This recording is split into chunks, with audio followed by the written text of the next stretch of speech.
महापरमहंसाय स्वादित चरण कमल चिन्ह मकरंदाय भक्तजन मानस निवासाय श्री रामचंद्राय नमः।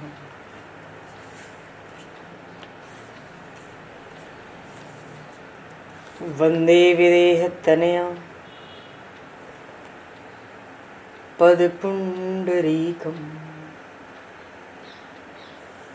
केशौरसौरभसमाहत योगिचेतं हन्तुं प्रतापमनिशं मुनिहंससेव्यं सन्मानशालिपरिपीत परागपुञ्जम्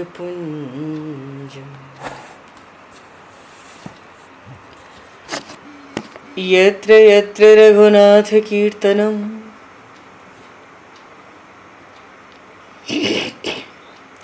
तत्र तत्र कृतमस्तकाञ्जलिं बाष्पवारि परिपूर्णलोचनं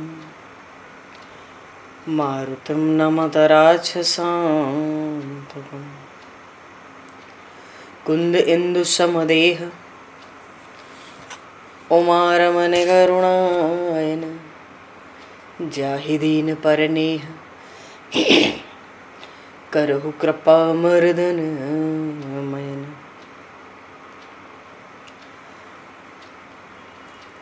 प्रहलाद नारद पराशर पुंडरीक व्यासे अम्बरीश शुक शौनक भीष्म दालभ्याम रुक्मांगद अर्जुन वशिष्ठ विभीषणादीन एतानहं परम भागवतान् नमामि। श्री सीतानाथ समारंभां श्री रामानन्दार्य मध्यमाम् अस्मदाचार्य पर्यन्तां वन्दे गुरु परम्पराम्।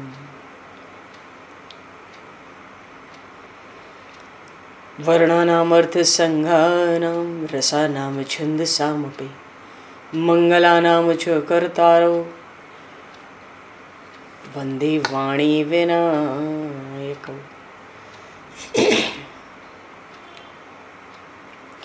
नान्यास्पृहा रघुपते हृदये स्मदीये सत्यं वदामि च भवान् किलान्तरात्मा भक्तिं प्रयक्ष रघुपुङ्गवनर्भारां मे कामादिदोषरहितं कुरु मानसं च।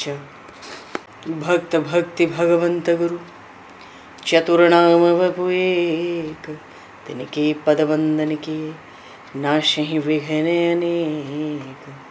बंधु तुलसी के चरण जिनकी न्यो जग काज कल समुद्र घोरत लगो प्रगट्यो सप्त जहां।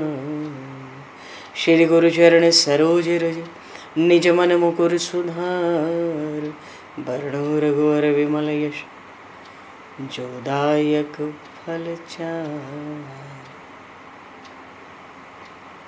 हरिशरण श्री राम जय राम जय जय राम श्री राम जय राम जय जय राम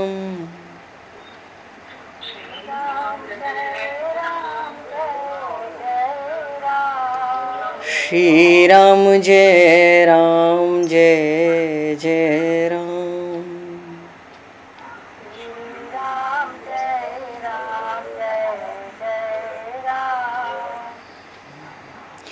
जय सिया राम जय जय हनुमान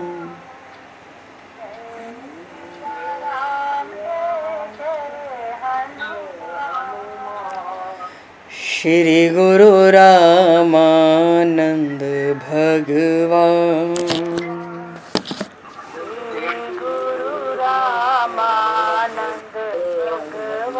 श्री गुरु रामानंद भगवान गुरु रामानंद श्री राम जय राम जय जय राम। श्री राम जय जय राम। जय सिया राम जय जय सिया राम। जय सिया राम जय सिया राम। जय सिया राम जय जय सिया राम। जय सिया राम जय सिया राम। बोली सियावर रामचंद्र भगवान की जय। संपूर्ण राम दरबार की जय। श्री अवध मिथिला धाम की जय। श्री बांके बिहारी लाल की जय। 84 कोस ब्रजमंडल धाम की जय। श्री रामचरितमानस जी महाराज की जय। श्रीमन्नाम महाराज की जय। श्री पंडरीनाथ भगवान की जय। कली पावन अवतार गोस्वामी तुलसीदास जी महाराज की जय। सब संतन की जय, सब भक्तन की जय, समस्त वैष्णवन की जय, समस्त पूर्वाचार्य चरणन की जय, समस्त संप्रदाचार्यन की जय। श्री सद्गुरुदेव भगवान की जय। गंगा मैया की जय, जमुना मैया की जय, सरजू मैया की जय, गौ माता की जय, तुलसी माता की जय, पृथ्वी माता की जय, एकादशी महारानी की जय। जय जय श्री सीताराम, जय जय श्री राधेश्याम। नमः पार्वती पते हर हर महादेव। हरिशरणम। अनंत कोटि ब्रह्मांड नायक सर्वेश्वर पूर्ण परात्पर ब्रह्म असंख्य कल्याण गुणगणलय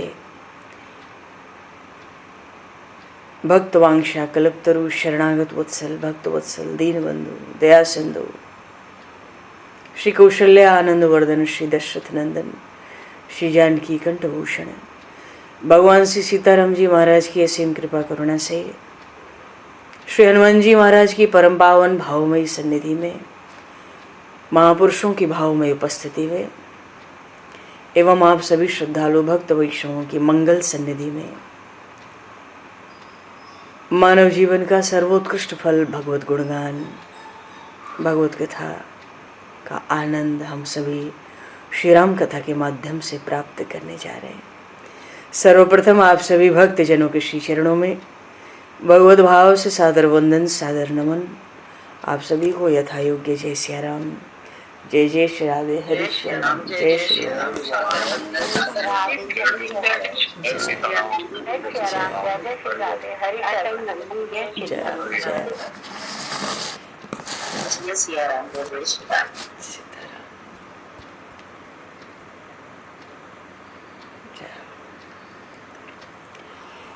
श्री रामचंद्र चरणों मनसा स्मरामि। श्री रामचंद्र चरणों वचसा गृणामि। श्री रामचंद्र चरणों सरसा नमामि। श्री रामचंद्र चरणों शरणं प्रपद्ये। माता रामो मत्पता रामचंद्रः, स्वामी रामो मत्सखा रामचंद्रः, सर्वस्वं मे रामचंद्रो दयालुर, नान्यम जाने नैव जाने न जाने। मंगलम कौशलेन्द्रस्य महनीय गुणालये चक्रवर्ती तनुजाय सार्वभौमाय मंगलम। रामं रामानुजं सीतां भरतं भरतानुजं सुग्रीवं वायुसूनं च प्रणमामि पुनः पुनः। नमोस्तु रामाय सलक्ष्मणाय दिव्यै च तस्मै जनकात्मजाय।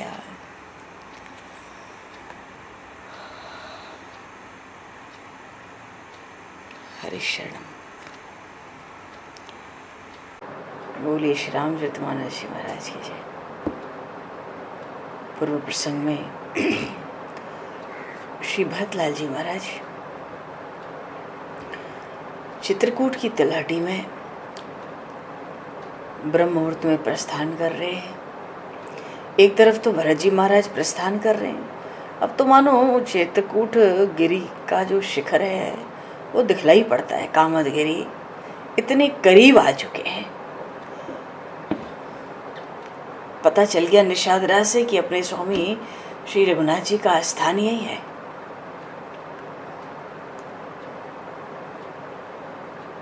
पर इधर तो भरत जी ब्रह्म मुहूर्त में उठकर चल रहे हैं और उधर वहाँ राम रजनी अवशेषा।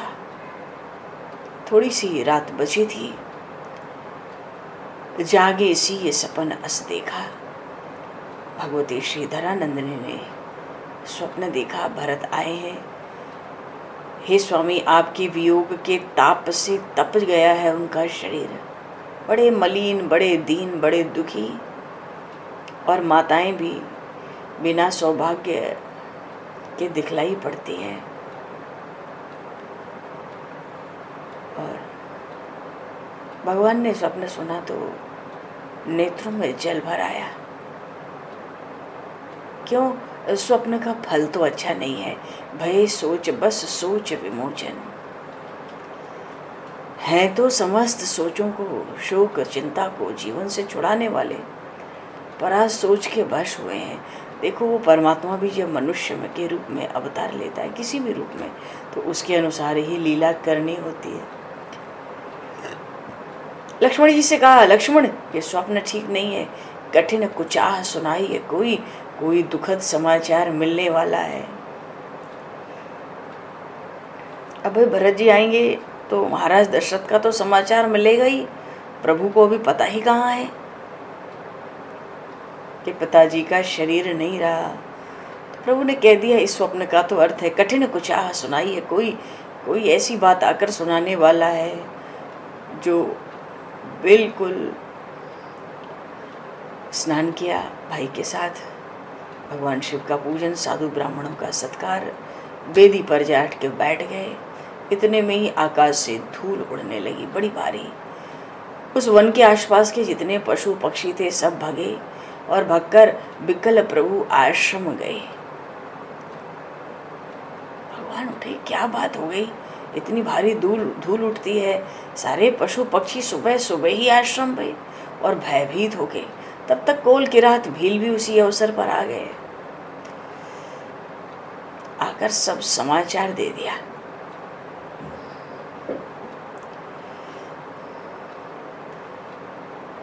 कुलबिल ने समाचार दिया, भरत आ रहे, बड़ी भारी सेना आई हुई है। अब तो प्रभु को फिर से सोच हो गया, कारण कवन भरत आगमन, क्या कारण है भरत के आगमन का। प्रभु थोड़ा सा भीतर विचार तो चलने लगा। एक तरफ पिता का वचन है, 14 वर्ष वनवास, दूसरे भरत का प्रेम है, प्रभु प्रेम के वश है, क्या करें। पर थोड़ा लगा कि हाँ कोई बात नहीं, सब हो जाएगा ठीक। भरत कहे मोह साधु सयानी, कितना भी बड़ा भारी प्रेम हो पर भरत हमारी आज्ञा में है। देखो, लखनलाल से आज्ञा पालन नहीं हुई थी। प्रभु जब वनगमन कर रहे थे तो लखनलाल को खूब समझाया था कि यहीं रहो, पिताजी की स्थिति देखो, लक्ष्मण और भरत और शत्रुघ्न निहाल में है, कोई भी तो नहीं है, मैं वन को जा रहा हूँ, तुम्हें यहाँ रहना चाहिए, सबका परितोष करना चाहिए। लखनलाल से आज्ञा पालन नहीं हुई थी, श्री वैदेही से भी आज्ञा पालन नहीं हुई थी। राजभवन में रखना चाहते थे, पर भरत जी महाराज ने आज्ञा पालन की है। आज्ञा समन सुसाहिब सेवा। प्रभु को पहले ही भरत जी पे बड़ा भारी विश्वास है। भरत कहे मह साधु सयाने, भरत तो मेरी आज्ञा में है, चलो ठीक है। लक्ष्मण जी ने देखा, अरे मेरे प्रभु के हृदय में खलबली हुई है, क्या बात है। बिना कुछ कहे ही, कभी लक्ष्मण जी कुछ कहते नहीं है, सेवक हैं, जब तक पूछा न जाए कुछ नहीं कहते। पर आज बिना प्रभु के चित्त में जो उथल पुथल आई थी थोड़ी, उसको देखकर ही समझ गए, व्याकुल हो गए लक्ष्मण जी।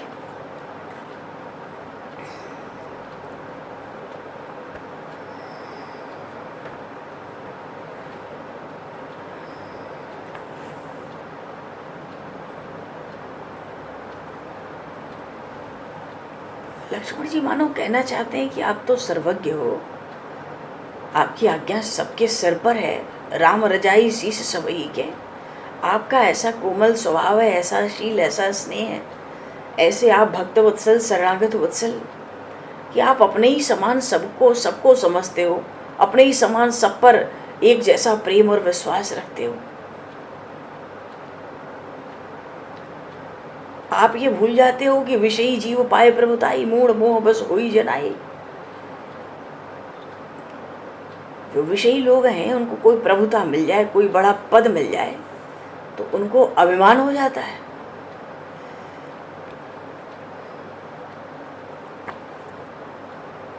इसलिए भरत आए हैं।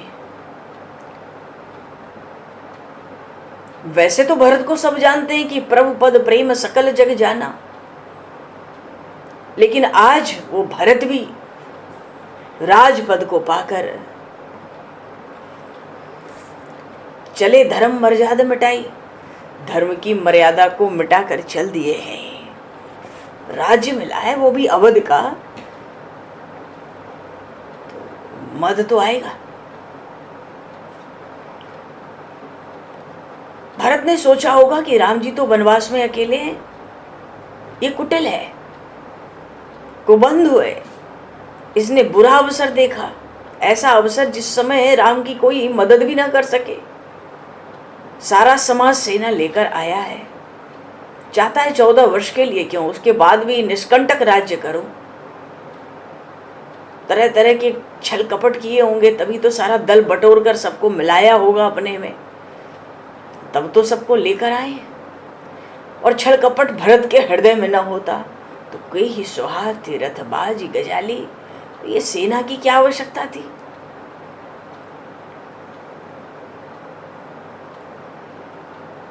लक्ष्मण जी ने एक तर्क दिया,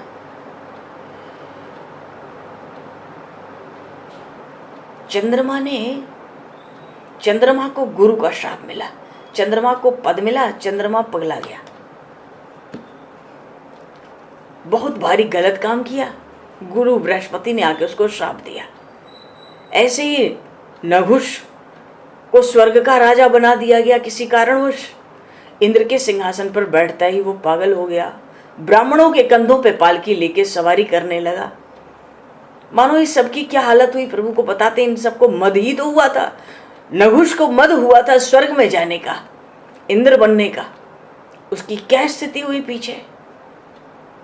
इंद्र का पद मिला तो राजा नहुष की दृष्टि इंद्राणी पर पड़ गई।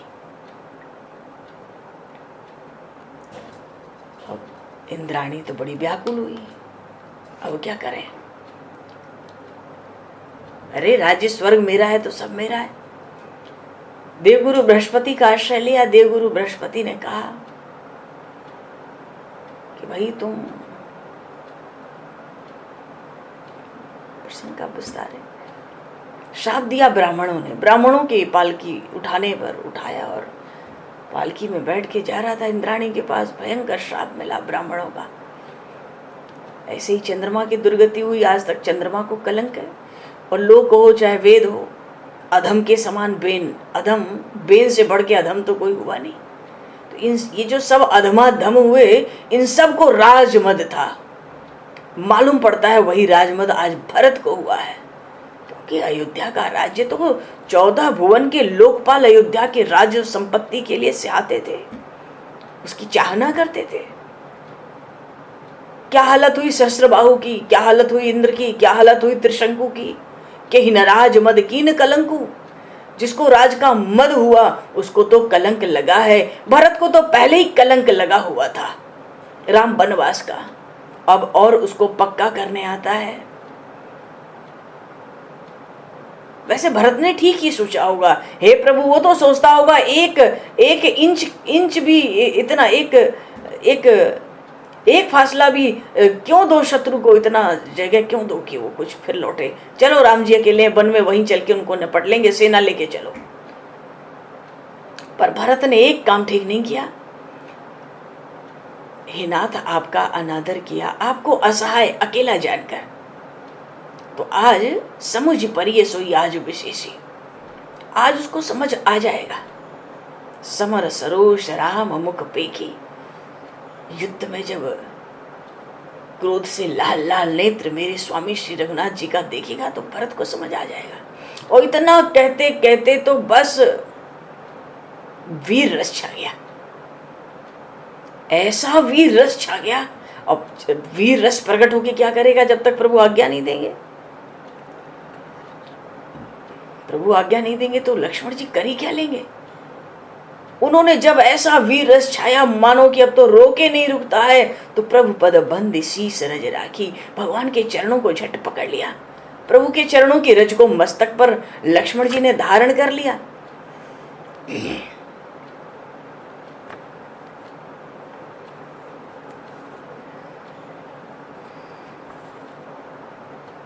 मस्तक पर धारण कर लिया।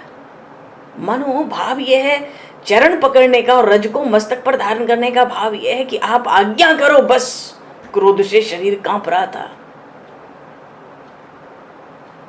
पर जो बोले सत्य बोले और सहज बल बताया अपना। चरण पकड़ के प्रभु ये न सोचें कि लक्ष्मण को अपने बल का क्या कोई अभिमान हो गया। नहीं, प्रभु के चरण पकड़ लिए और कहते हैं, चरण पकड़ कर कहते हैं, अनुचित नाथ न मानव मोरा, भरत हमहि उपचार न थोरा। मेरे शब्दों का को अन्यथा आप न लेना। भरत के लिए तो मानो आपको क्रोध करने की क्या आवश्यकता है, भरत के लिए तो मेरे पास ही पर्याप्त उपाय है। भरत हमहि उपचार न थोरा। अरे कहाँ लग सही है रही है मन मारे, कब तक इनको सहते रहें और हम मन मार के जीते रहें। बन तक आ गए फिर भी इनको चैन नहीं है। कब तक? लक्ष्मण जी से सहन ही कहाँ कुछ होता है। नाथ साथ धनु हाथ हमारे, आखिर हम क्षत्रिय कुमार हैं, हमारे हाथ में धनुष बाण है, हम अपना मन मार के क्यों रहें? कब तक सहते रहें? अरे अयोध्या में थे तो सहन कर लिया, उन चक्रवर्ती महाराज को भी सहन कर लिया, पर अब हम वन में हैं, हम कब तक सहन करते रहेंगे? क्षत्रिय जाति के रघुवंश में हमारा जन्म हुआ है और समस्त विश्व जानता है मैं राम का अनुज हूं। हे प्रभु, आपसे सत्य सत्य कहता हूं, ये जो धूल है ये इतनी नीच है कि इसको लात मारो तो भी ये उड़कर सिर पर आकर बैठती है। इतना क्रोध छा गया है अवधवासियों के लिए। लक्ष्मण जी के दुख है भीतर, इन्होंने मेरे स्वामी को बड़ा भारी दुख दिया।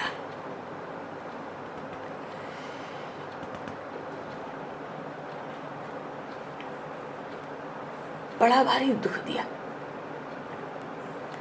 ये बड़ा भारी दुख लक्ष्मण जी से सहन कहाँ होता है।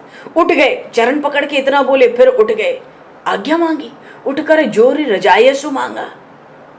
मनहु वीर रस सोवत जागा। मानो आपको तो कुछ करने की जरूरत, आप तो आज्ञा दो, मैं अकेले ही पूरी अवध की सेना और भरत सबसे निपट लूंगा, आप तो आज्ञा करो।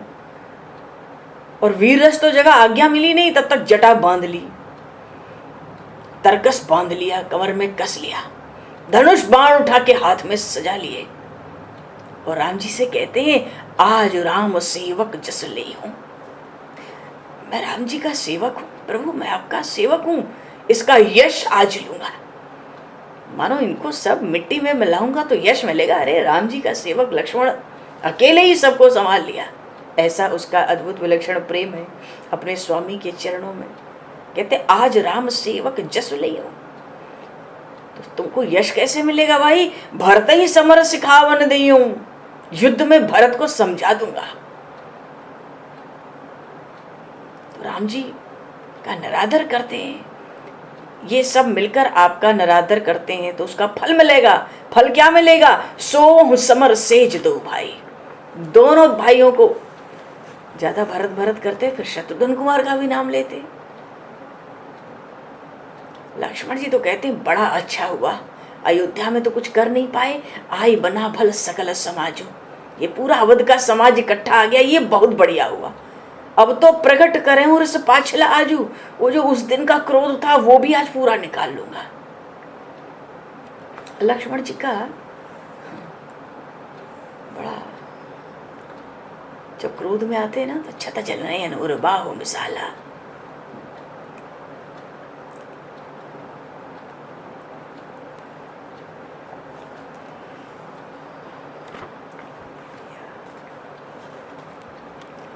लक्ष्मण जी के अंदर वीर रस जगा है। बिल्कुल जैसे हाथियों के झुंड आ जाएं और शेर कैसे उनको देखता है, कितने भी हाथी आ जाएं, एक ही दृष्टि शेर की बहुत होती है।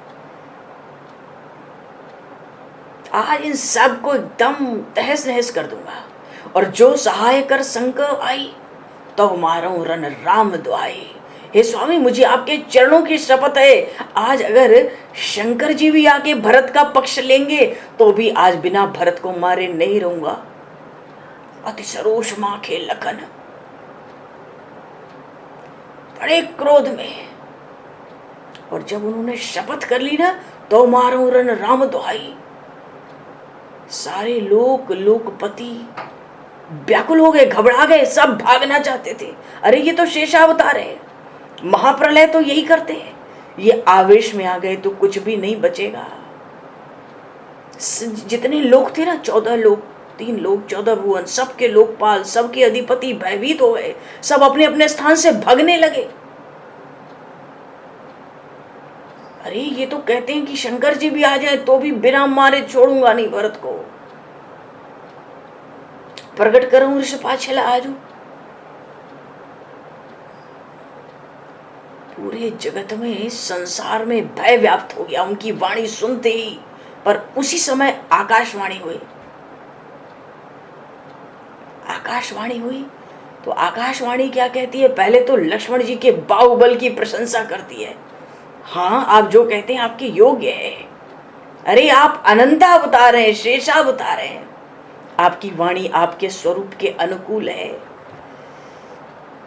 आपका प्रताप, आपका प्रभाव कौन कह सकता है? को कही सके को जान नहीं आ रहा, ना कोई कह सकता है ना कोई जानता है।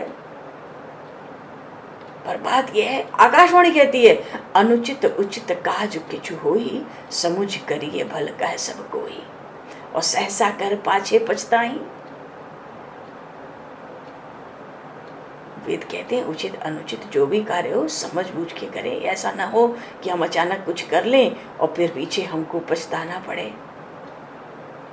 इस वाणी को सुन के लक्ष्मण जी महाराज थोड़े सकुचा गए। भगवान से सीताराम वहीं विराजमान थे। उन्होंने बड़ा उस वाणी का आदर किया, क्योंकि प्रभु को पता है भरत का स्वभाव। उस वाणी का बड़ा आदर किया। लक्ष्मण जी संकोच में आ गए। लक्ष्मण जी को लग गया वीर रस में आके कुछ ज्यादा भूल गया।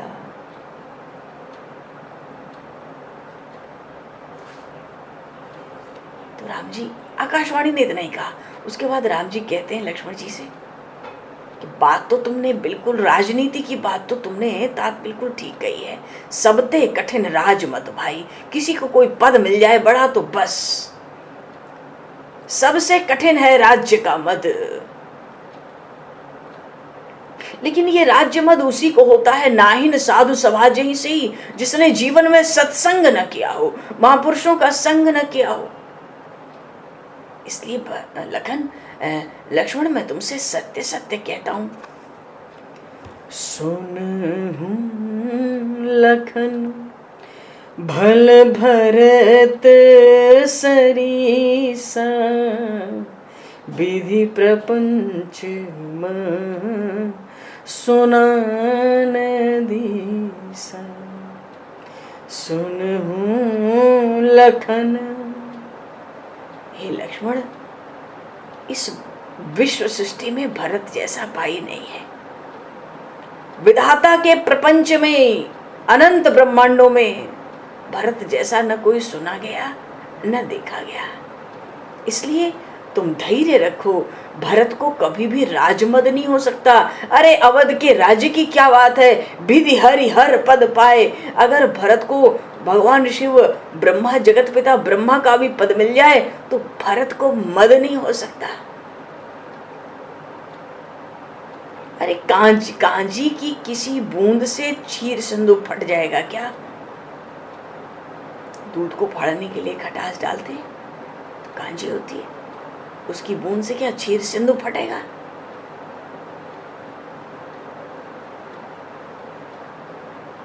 ये हो सकता है पृथ्वी अपने क्षमा के गुण को छोड़ दे।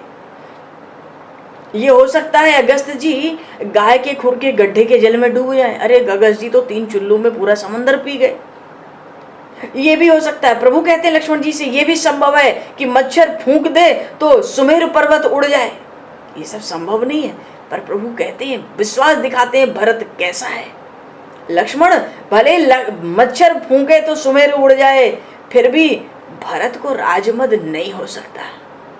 लखन तुम्हार शपथ पितुआना, पिताजी की दुआई है, तुम्हारी शपथ करते हैं।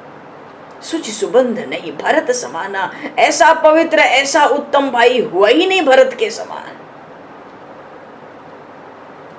ऐसी भरत जी में क्या खास बात है। अच्छा लक्ष्मण जी देखो वन में आए हैं, 14 वर्ष रह रहे हैं, भूख प्यास से मतलब नहीं, निद्रा से मतलब नहीं, कुछ खाते नहीं, ऐसी कठिन सेवा 14 वर्ष की, और 14 वर्ष की सेवा मुंह पे ही लक्ष्मण जी के कह रहे हैं सुच सुबुद्ध नहीं भरत समाना, ऐसा पवित्र ऐसा उत्तम भाई है ही नहीं। क्यों भरत हंस रविवंश तड़ागा, क्या भक्ति का मर्म प्रकट किया है प्रभु ने। सूर्यवंश में भरत तो हंस के समान है। हंस, हाँ, जन्म किन्न गुण दोष विभागा। हंस को दूध और पानी मिला दो, दूध पी जाए, पानी छोड़ दे। तो सूर्यवंश में रघुवंश में तो भरत हंस के समान है। ब्रह्मा ने सृष्टि बनाई तो गुण दोष मिलाकर बनाई, पर भरत गहि गुण तजी पय अवगुण बारी। उन्होंने केवल गुण ही गुण इस संसार में ग्रहण किया, अवगुण कोई ग्रहण ही नहीं किया। भरत में कोई दोष कभी होने की संभावना ही नहीं है। मानो सृष्टि का केवल सार तत्व उन्होंने लिया। जैसे दुष्ट भी बनाए विधाता ने, संत भी बनाए, अमृत बनाया तो विष भी बनाया, दिन बनाया तो रात भी बनाई, गंगा बनाई तो कर्मनाशा भी तो बनाई, साधु बनाए तो दुष्ट भी बनाए, सूर्य बनाया चंद्रमा बनाया। गुण और दोष सृष्टि में है, पर ये भरत ने तो केवल इस सृष्टि के गुण ही लिए। जितने अवगुण थे विधाता के प्रपंच में वो सब भरत में है ही नहीं, उसको त्याग दिया उसने। भरत तो सूर्यवंश में हंस के समान है। अच्छा प्रभु ने ऐसा क्यों कहा कि भरत जी ने गुण ही गुण लिए? क्योंकि उनके पास केवल प्रभु के चरणों की भक्ति है। अब भक्ति से सार क्या है? संसार में सार तो केवल परमात्मा है, नहीं सार यह संसार, यहाँ सार केवल भगवान। भरत जी ने केवल प्रभु को ही लिया इस संसार में आके, और कुछ जाना ही नहीं, कुछ जानना चाह ही नहीं, और प्रभु की आज्ञा में रहे। सच्चे सेवक हैं भरत जी, आज्ञा पालन की। लक्ष्मण जी से आज्ञा पालन नहीं हुई थी, और भरत जी का स्मरण होते होते प्रभु तो मानो प्रेम के समंदर में डूबने लगे, मगन होने लगे। भरत जी का गुण, भरत जी का शील, भरत जी का स्वभाव। देवताओं ने आकाशवाणी की थी, राम जी भरत जी की कितनी प्रशंसा कर रहे हैं, देवता सुन रहे हैं, देख रहे हैं कि अरे इन श्री रघुनाथ का भरत पर कितना प्रेम है। सकल सराहत राम सो प्रभु को कृपा निधान, इनके सपान कृपा सिंधु कौन हो सकता है? जिस भरत के कारण वनवास हुआ, उसको राज्य, इनको वनवास, उस भरत पर इतना प्रेम, इतना प्रेम। जौन होत, प्रभु श्री राम लक्ष्मण जी से कहते हैं, जौन होत जग जन्म भरत को, सकल धर्म धूर धरनी धरत को।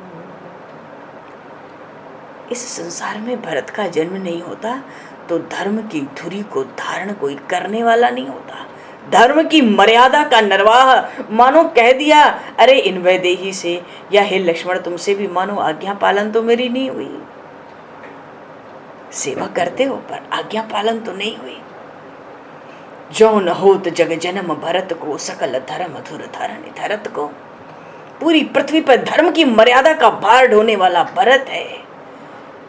अरे कवियों के जो गुणगान करते हैं भरत जी महाराज के चरित्र का, उनके लिए भी कहते हैं भरत कवि कुल अगम भरत गुण गाथा।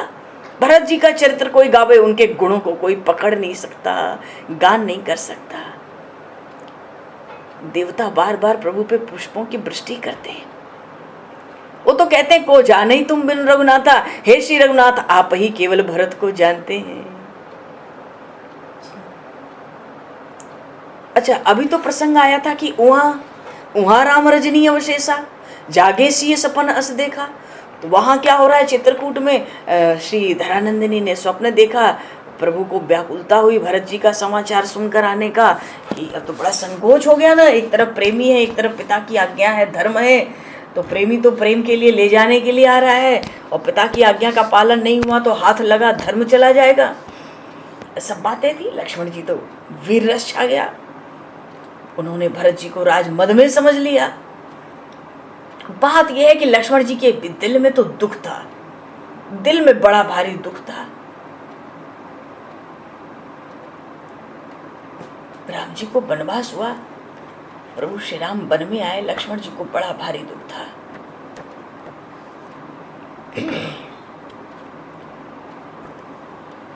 वो जो दुख आ गया था पहले, वो बार बार वैसे ही प्रकट होता, लेकिन जब आकाशवाणी सुनी, राम जी की वाणी सुनी, तो सुख मिला।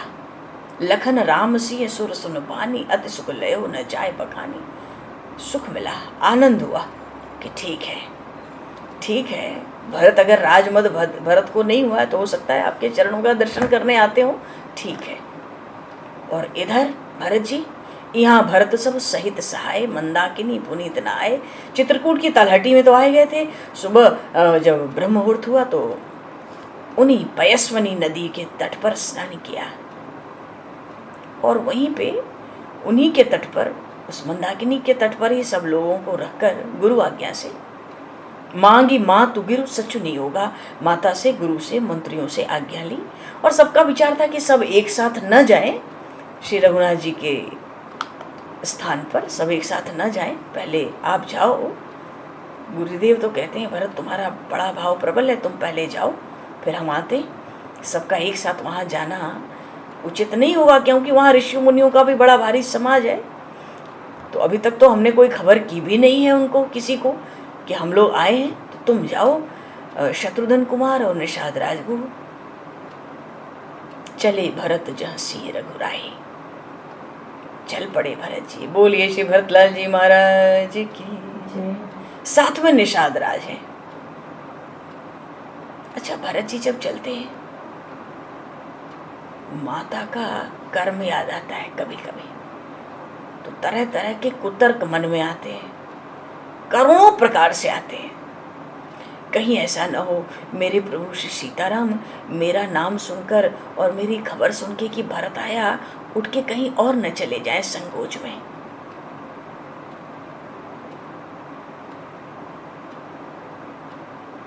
अच्छा, थोड़ा सा भय श्री जनकराज तनया से भरत जी को है कि मेरे प्रभु तो मेरे स्वभाव को जानते हैं, पर न जाने थोड़ा सा भय है।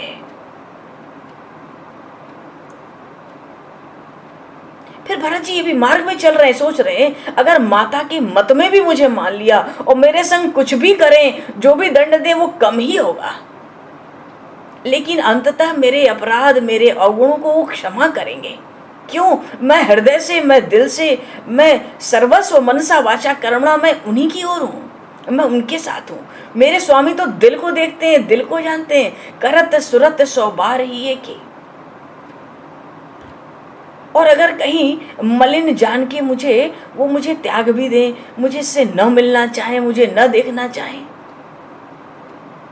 तो भी ठीक है, मेरे लिए तो जो हो वो ही थोड़ा है। मुझे तो प्रभु का दर्शन मिले और कहीं अपना सेवक मान के हमारा सम्मान कर लें, तो भी आनंद है।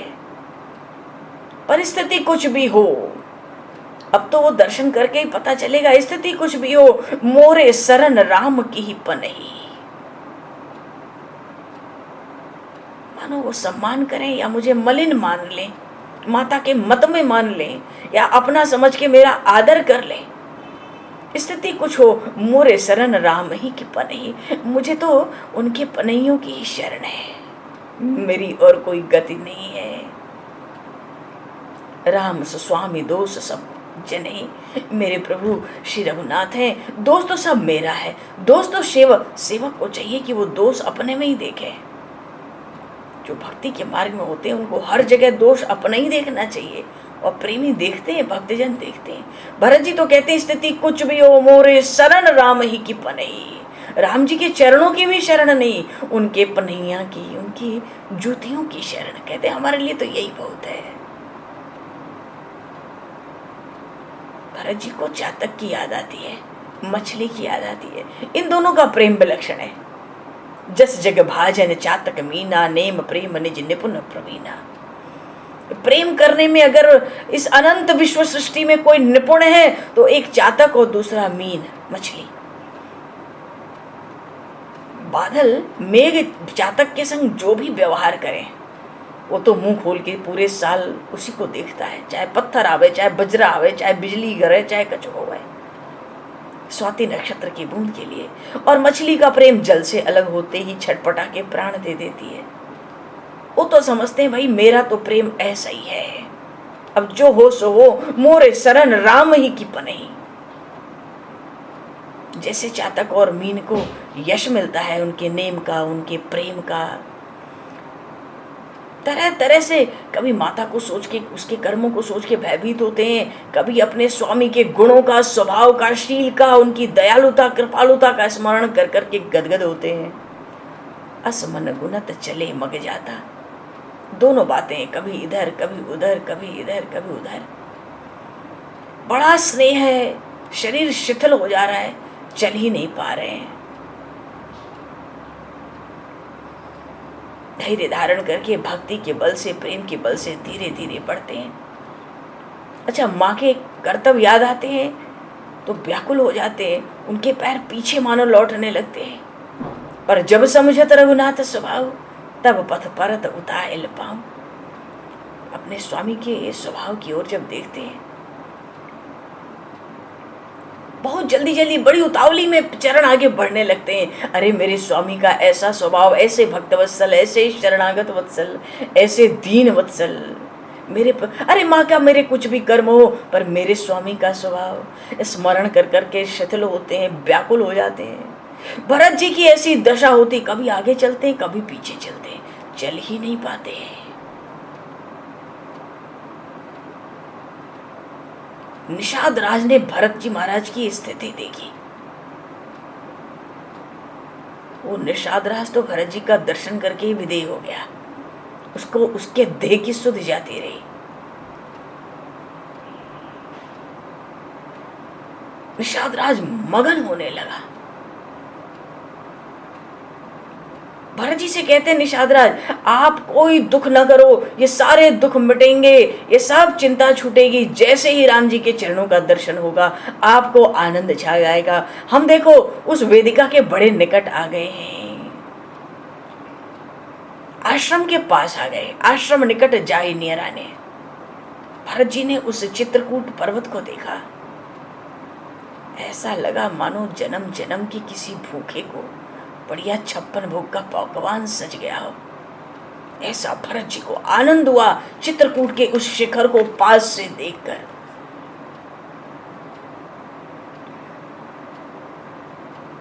वो वन इतना सुंदर था, इतना सुंदर, ऐसा लगता था वन की प्रजा किसी बढ़िया राजा को पाकर सुखी हो गई है।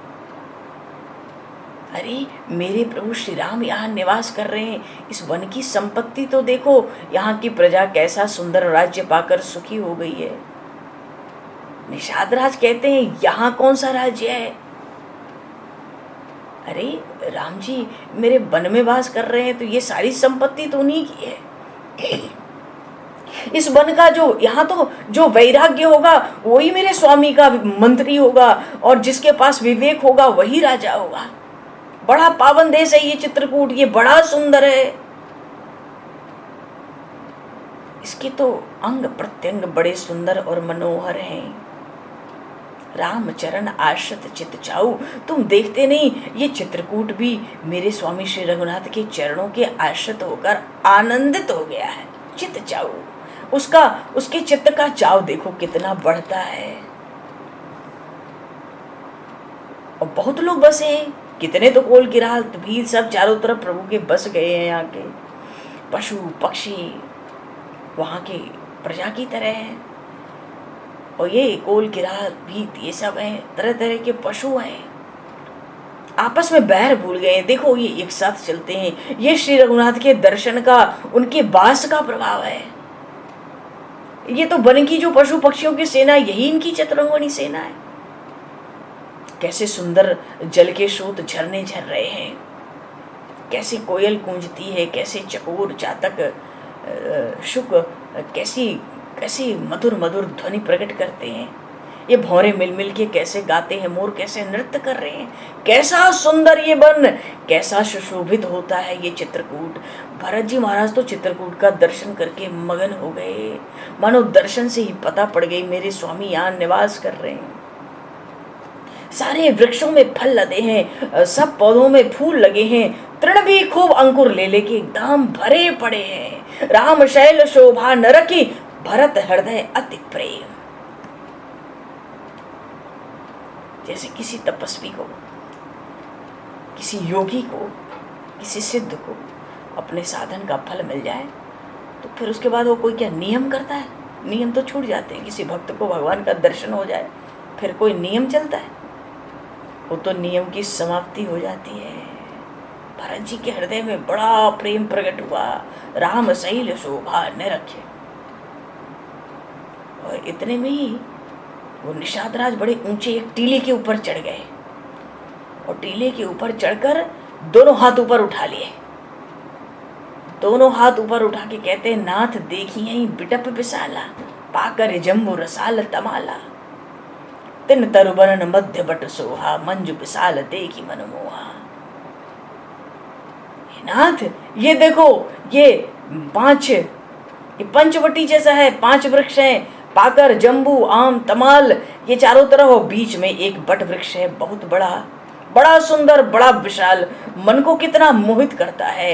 इसके नीले नीले सघन जो पत्ते हैं, फल लाल लाल फल हैं, इसकी छाया कितनी सुखद है, मानो सब ऋतु में सुखद है। गर्मी हो तो ठंडक मिले, ठंडी हो तो गर्मी मिले, ऐसे भरत जी को वो वृक्ष दिखाया निषाद राजगुरु ने दूर से, और कहते, ए तरुसरित समीप गोसाई, इसी वृक्ष के पास में मंदाकिनी की धारा बहती है, और रघुबर पर्ण कुटी जह छाई, और उसी मंदाकिनी की धारा के तट पर बिल्कुल इन श्री रघुनाथ जी ने अपनी पर्ण कुटी छाई हुई है। यही वो वृक्ष है, वट वृक्ष, यही से प्रणाम करो। देखो भरत जी महाराज तो जब चित्रकूट की तलहटी में आए ना, वाल्मीकि रामायण में आया कहीं, चित्रकूट की तलहटी में आने के बाद भरत जी महाराज केवल दंडवती लगाते चले हैं। निषाद राजगुरु से कहा कि यहाँ की भूमि मेरे प्रभु मेरे स्वामी के चरणों के चिन्ह से अंकित है। भरत अपने चरणों से यहाँ नहीं चल सकता, भरत तो अपने सिर के बल चलकर जाएगा ऊपर तक।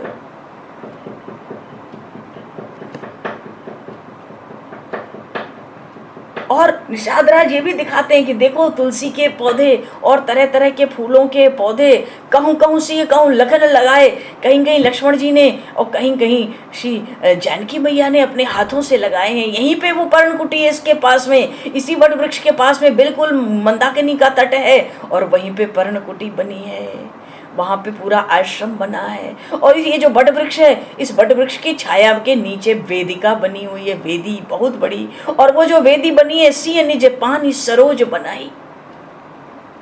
उन श्री जनकराज तनया ने, उन मिथिलेश नंदिनी ने स्वयं अपने हाथों से इस बट वृक्ष के नीचे वेदी बनाई है। अच्छा, अब तो भरत जी की तो वाणी ही रुक गई, नेत्रों का प्रवाह ऐसा बढ़ा, अब तो एक भी चरण उठाए नहीं उठता। निषाद राज बोलते जा रहे हैं, भरत जी तो शिथिल होके वहीं रुक गए। निषाद राज कहते हैं, इसी वेदी के ऊपर बैठ के मुनियों का समाज बैठता, और यहीं पे भगवान श्री सीताराम विराजमान होते हैं, और सुन ही कथा इतिहास सब आगम निगम पुराण। ऋषि महर्षि उनसे कथा सुनते हैं। वो तो कहते हैं, आप तो महर्षि वशिष्ठ के शिष्य हैं, आप सुनाओ हमें कथा, ज्ञान सुनाओ। हम तो वन में रहते हैं, हम तो साधन करते हैं, हमें वैसा ज्ञान नहीं। आप तो ब्रह्मा जी के पुत्र महर्षि वशिष्ठ के शिष्य हो।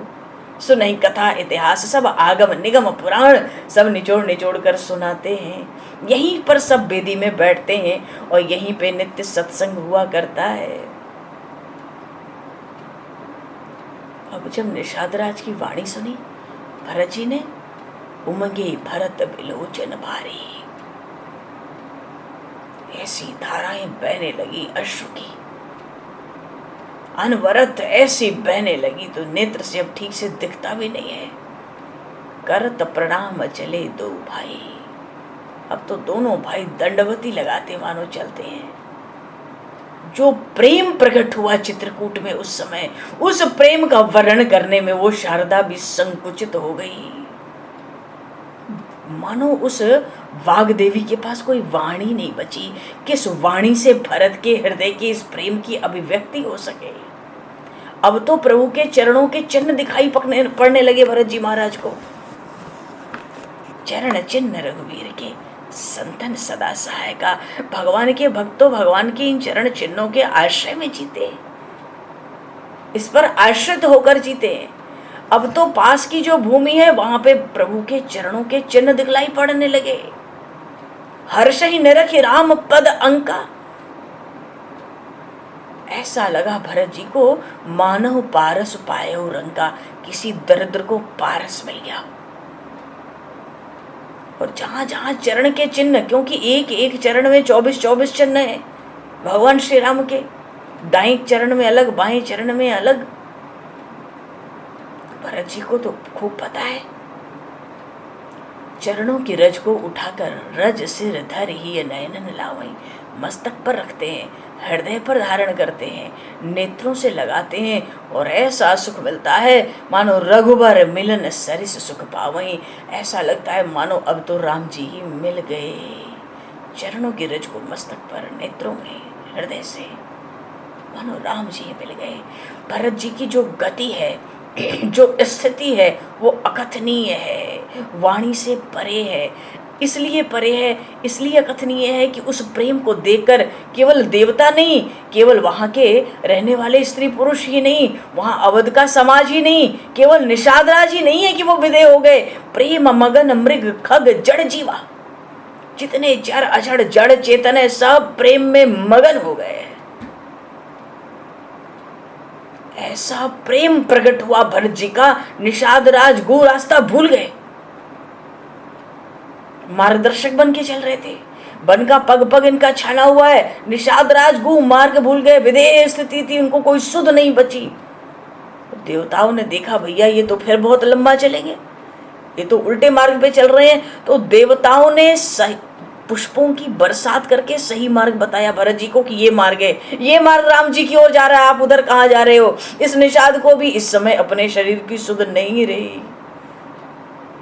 देवताओं ने पुष्पों की वृष्टि करके पुष्पों से मार्ग को भर दिया वट वृक्ष तक।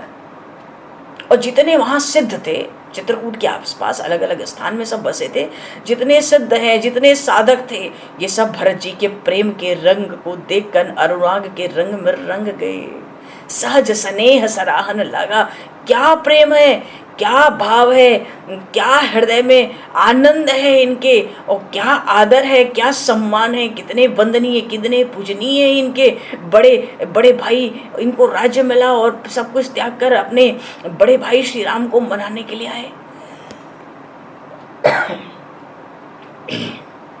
सब मिलकर देवता यही कहते हैं, हो तन भूतल भाव भरत को, अचर सचर चर अचर करत को। भरत जी का ये भाव, ये प्रेम पृथ्वी पर अगर अवतरित नहीं होता तो जड़ को चेतन और चेतन को जड़ कौन करता। अचर सचर चर अचर करत को, जो चेतन थे वो तो जड़वत हो गए। निषादराज गु को देह की सुध नहीं रहे, मूर्तिमान चित्र लिखे से पड़े रह गए। सुध नहीं रही कि पलकें भी गिर उठ जाएं, शरीर का रोआ भी हिल जाए। और जो ये तो चेतन ऐसे हो गए भरत जी के प्रेम को देखकर। ये तो साक्षात प्रेम ही मूर्तिमान होकर अपने परमात्मा की ओर, अपने स्वामी की ओर बढ़ रहा है। होत न भूतल भाव भरत को, होत न भूतल भाव भरत को, अचर सचर चर अचर करत।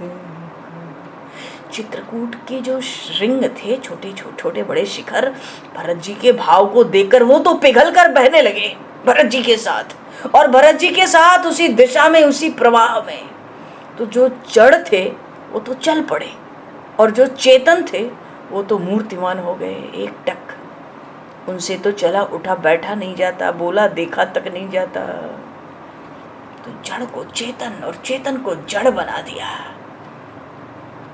देखो, प्रेम का तो समंदर है,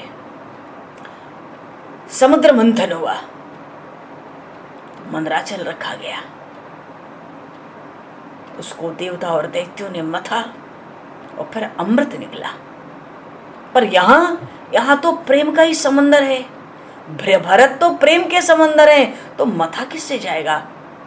राम जी के विरह से वो मथा जा रहा है प्रेम का समंदर। जितना विरह प्रभु का बढ़ा, उतना अधिक प्रेम जगत को भरत जी का देखने को मिला। राम जी का विरह नहीं होता, वियोग नहीं होता, तो क्या भरत जी का ये प्रेम प्रकट होता? ये भरत चरित्र क्या प्रकट हो पाता? भरत जी के हृदय में प्रभु के प्रति कितना प्रेम है, क्या उसका तत्व प्रकट हो पाता? नहीं होता। तो राम जी का जो विरह है वो तो मंदराचल के तरह है, मानो प्रेम के समंदर को इस विरह ने मत दिया। मथेंगे तो कुछ तो प्रकट होगा। मत कौन रहा है? देवता, साधु, संत। क्यों? ये प्रेम सबको चाहिए। प्रभु के प्रति कैसा प्रेम होना चाहिए? ये तो प्रेम सबको चाहिए ना। आज भरत जी इस प्रेम का श्री गणेश किए हुए हैं। मत प्रगटे सुरद साहित कृपा सिंधु रघुवीर। तो मथा उस समुद्र मंथन में तो अमृत प्रकट हुआ। भैया, प्रेम के समंदर भरत जब प्रेम के विरह में पड़कर मंथन करते हैं प्रेम का, तो क्या प्रकट होगा? बोले श्री राम साक्षात प्रकट होंगे। बोलिए श्री राघवेंद्र सरकार की। जहां इतना प्रबल प्रेम होगा, प्रबल प्रेम के पाले पड़कर प्रभु को नियम बदलते देखा। ये तो चित्रकूट में दिखेगा कि क्या मिलन होता है, क्या वार्तालाप होता है, क्या प्रेम होता है।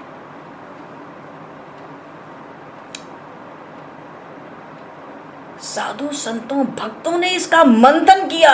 भरत के प्रेम के समंदर का, भरत तो खुद ही प्रेम के समंदर हैं। अपने लाभ के लिए देवताओं ने, संतों ने, भक्तों ने इसको मथा और खूब मथा, तो क्या प्रकट हुआ? कृपा सिंधु रघुवीर।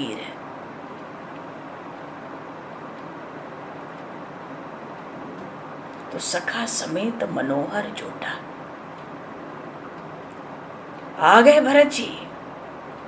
निषाद राज गुह के साथ दोनों भाई आ गए।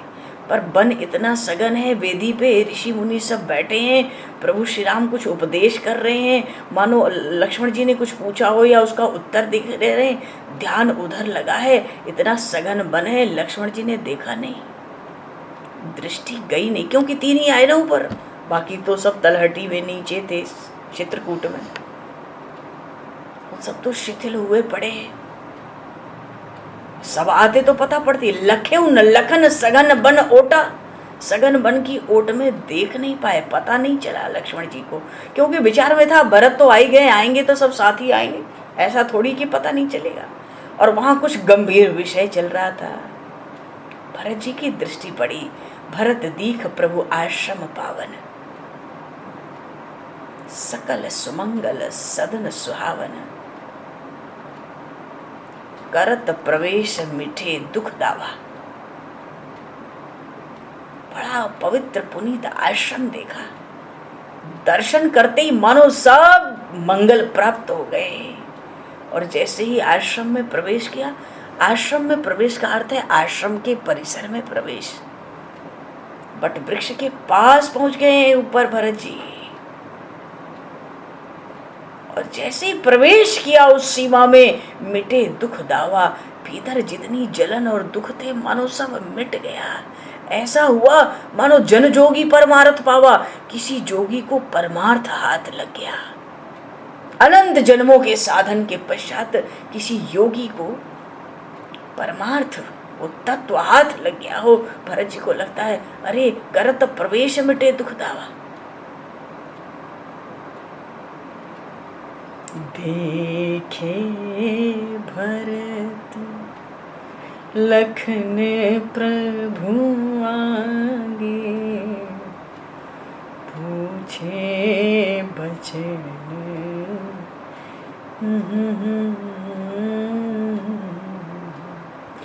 जय जय सिया राम जय जय जय सिया राम जय जय सिया राम जय जय जय सिया राम जय जय सिया राम जय जय जय सिया। बोलिए सियावर रामचंद्र भगवान की जय। समय को दृष्टिगत करते हुए आगे के प्रसंग में श्री भरतलाल जी का मिलन प्रभु श्री राम से बिल्कुल मौके पर हम लोग पहुंच चुके हैं। बोलिए श्री सीताराम जी महाराज की जय। तो दो पल नाम बोल करके, प्रभु के नाम का कीर्तन बोल करके वाणी को विराम दिया जाएगा। अति पावन है तिहारो नाम सीताराम, अति पावन है तिहारो नाम।